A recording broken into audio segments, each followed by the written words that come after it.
National Weather Service in Chicago has issued a special marine warning for nearshore waters from Calumet Harbor to Michigan City. Open waters marine warning for nearshore waters from Calumet Harbor to Michigan City. Open waters from 1:25 a.m. A severe thunderstorm capable of producing waterspouts was located near Gary, or 9 nautical miles south of Indiana Harbor, moving northeast at 45 knots.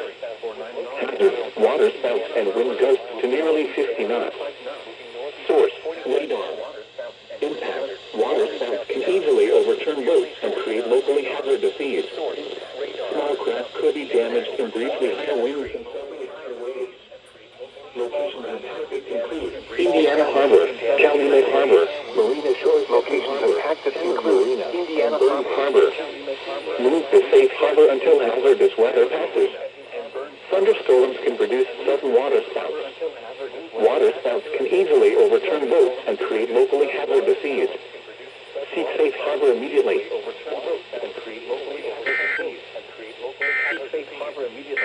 Seek safe harbor immediately.